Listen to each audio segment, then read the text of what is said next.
जय हिंद मेरे प्यारे साथियों, मधु उपाध्याय एकेडमी में आप सभी का स्वागत करती हूँ। मैं मधु उपाध्याय। मैं आज लेके आई हूँ भारतीय राज्य व्यवस्था से जीके जीएस का क्वेश्चन। डियर क्या लेके आई हूँ?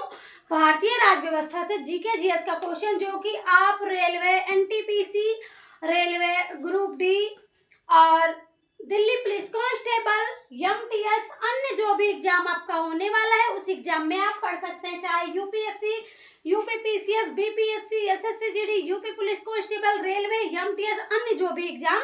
बाकी मैंने क्वेश्चन रेलवे एनटीपीसी के लिए बनाया है और आरआरबी ग्रुप डी के लिए। दिल्ली पुलिस कांस्टेबल का जो है फॉर्म निकलने वाला है 2 सितंबर से, उसके लिए। तो आप बिना लेट के ये सारा क्वेश्चन पढ़ेंगे और मेरी गलतियों को भी कमेंट में जरूर बताएंगे। सबसे ज्यादा इंपॉर्टेंट यही है डियर कि आप लोग मेरी गलतियों को भी कमेंट में जरूर बताएं, ताकि हम अपने गलतियों का सुधार कर सके और आपको बेहतर पढ़ाने की कोशिश करें डियर। और सबसे इम्पोर्टेंट बात और है मेरे पास है कि आप लोग वीडियोस देखते हो बट चैनल को सब्सक्राइब नहीं करते हो, तो आप लोगों से मैं रिक्वेस्ट कर रही हूँ कि आप लोग चैनल को सब्सक्राइब करके बेल आइकन दबा लीजिए, ताकि जब भी मैं कोई पोस्ट डालूं तो आप तक तुरंत पहुंच जाए डियर। तो चलिए इसी के साथ बिना लेट किए मैं शुरू करूंगी। पहला क्वेश्चन है आपका, यदि प्रधानमंत्री या कोई अन्य मंत्री सदन का सदस्य नहीं है तो उसे पद पर बने रहने के लिए कितने दिनों के अंदर संसद का सदस्य बनना आवश्यक है? 6 महीना या मतलब 12 महीने, 6 महीना या 1 साल। अगर कोई व्यक्ति मतलब यदि प्रधानमंत्री या अन्य कोई सदन का सदस्य जो है, अगर वो नहीं है, सदस्य नहीं है, यदि प्रधानमंत्री या कोई अन्य मंत्री सदन का सदस्य नहीं है तो उसे पद पर बने रहने के लिए कितने दिनों के अंदर सदन का सदस्य बनना आवश्यक है? तो डियर 6 महीना, मिनिमम 6 मंथ। 1 साल नहीं, 1 साल का टाइम नहीं दिया जाता है, 6 महीने का टाइम दिया जाता है। तो क्या होगा? 6 मंथ। नेक्स्ट क्वेश्चन है, मंत्रिपरिषद सामूहिक रूप से किसके प्रति उत्तरदायी है?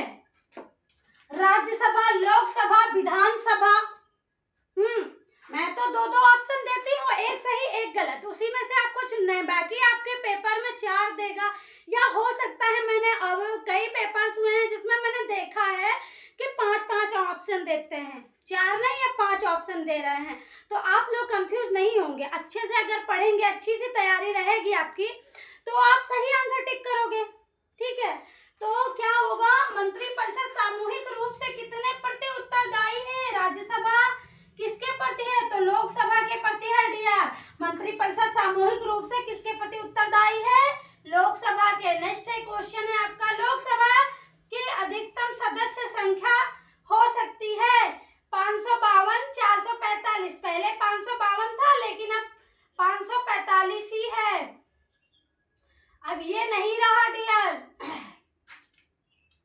7 सदस्यों की संख्या हटा दी गई है वर्तमान में। ये पहले का है जो मैं बता रही हूँ, वर्तमान में 545 ही है। लोकसभा के अधिकतम सदस्यों की संख्या हो सकती है 545। नेक्स्ट क्वेश्चन है, राज्यसभा की अधिकतम सदस्यों की संख्या हो सकती है 245, 250। तो 245 डियर। ये सब चीजें हैं कि आप एक बार अगर अच्छे से पढ़ लेंगे तो लाइफ में कभी नहीं भूलेगा। हाँ, वर्तमान में अगर चेंज होता है तो आपको दोबारा से पढ़ लेना होगा एक बार और भूलेगा नहीं। तो हम चाहते हैं जो भी मैं पढ़ाती हूँ आप लोग अच्छे से पढ़िए, ताकि आपको भूले ना, हमेशा याद रहे और पेपर क्लियर करो। फालतू चीजों में दिमाग मत लगाओ ज्यादा। चलिए कितना है? राज्यसभा की अधिकतम सदस्य संख्या है 245 दिया। नेक्स्ट क्वेश्चन है, किसी विधायक को धन विधेयक के रूप में कौन प्रमाणित करता है? राष्ट्रपति या लोकसभा अध्यक्ष? अब ये क्वेश्चन जो है डियर, मैं सोच रही हूँ इसका आंसर ना दूं, इसका आंसर आप लोग मुझे दीजिए। किसी विधेयक को धन विधेयक के रूप में कौन प्रमाणित करता है? राष्ट्रपति या लोकसभा अध्यक्ष? तो लोकसभा अध्यक्ष। आंसर देने का मन तो नहीं था मेरा, लेकिन मैंने सोचा चलो बच्चे हैं दे देते हैं। नेक्स्ट में मैं क्वेश्चन छोड़ दूंगी या क्वेश्चन दे दूंगी, आप लोग उसका आंसर कमेंट, आप लोग कमेंट नहीं करते ना, इसीलिए मैं क्वेश्चन नहीं छोड़ रही हूँ, क्योंकि आप लोग कमेंट करोगे ही नहीं तो क्वेश्चन छोड़ने का कोई क्या ही सोचेगा यार। प्लीज कमेंट किया करो आप लोग, कैसे स्टूडेंट हो आप लोग। हाँ, वीडियोस देखते हो सब्सक्राइब करना भूल जाते हो, वीडियोस देखते हो लाइक करना शेयर करना भूल जाते हो। गलत बात है ना बेटा, पढ़ाई कर रहे हो तो अच्छे से करो, और अगर आपको पढ़ना पसंद नहीं आ रहा है या कोई गलती है तो उसे भी कमेंट में बताओ, तभी तो सुधारेंगे हम उसको।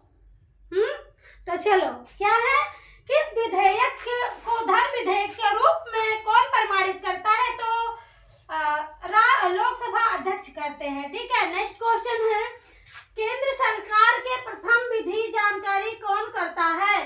केंद्र सरकार के प्रथम विधि जानकारी कौन करता है, महान्यायवादी, महाअभिवक्ता।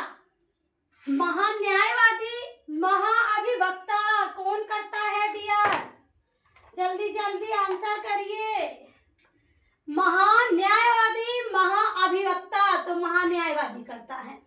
केंद्र सरकार के प्रथम विधि जानकारी कौन करता है, महान्यायवादी। महान्यायवादी पढ़ना है, न्याय न पढ़ लो सभी, ठीक है।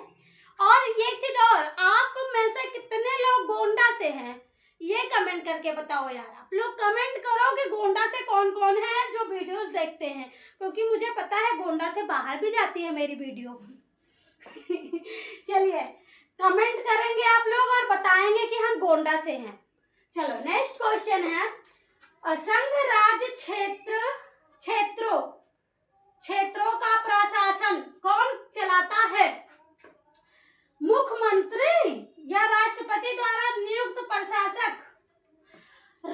संघ राष्ट्र क्षेत्रों का प्रशासन कौन चलाता है, भैया पूछ रहा है संघ राज्य क्षेत्रों का प्रशासन कौन चलाता है, तो राष्ट्रपति द्वारा नियुक्त प्रशासक चलाएंगे, ना कि मुख्यमंत्री चलाएंगे। ठीक है, बाकी अगर आपको डिटेल जानना है या कोई कंफ्यूजन है तो आपको कमेंट करना होगा। अगर आप कमेंट करते हैं तो हम इसका डिटेल अच्छे से समझाएंगे, नहीं करोगे तो हम भी नहीं समझाएंगे। शॉर्ट क्वेश्चन आंसर पढ़ा दे रहे हैं, फिर हमको गुस्सा आ जाता है आप लोग कमेंट नहीं करते हो ना। चलो नेक्स्ट क्वेश्चन है, भारत के प्रथम राष्ट्रपति थे, अरे बाप रे बाप, राष्ट्रपति उपराष्ट्रपति के बारे में पूछ रहा है। भारत के प्रथम राष्ट्रपति कौन थे, अस्थाई अध्यक्ष और राष्ट्रपति एक ही इंसान था, डॉक्टर राजेंद्र प्रसाद। कौन थे, अस्थाई अध्यक्ष थे डॉक्टर सच्चिदानंद सिन्हा और अस्थाई अध्यक्ष थे डॉक्टर राजेंद्र प्रसाद। और यहाँ पे भारत के प्रथम राष्ट्रपति भी यही थे, डॉक्टर राजेंद्र प्रसाद। भारत के प्रथम राष्ट्रपति कौन थे, राष्ट्रपति भी डॉक्टर राजेंद्र प्रसाद ही थे और अध्यक्ष भी यही थे।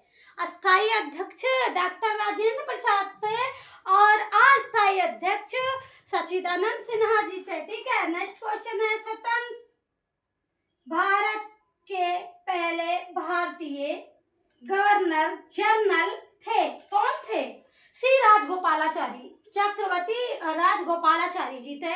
और इनका जो है मैंने व्याख्या बहुत जगह पे पढ़ा है, इंग्लिश में भी हिंदी में भी, तो राजनीतिक शास्त्र में तो दिख ही रहा है ना, नाम आया है तो होगा ही।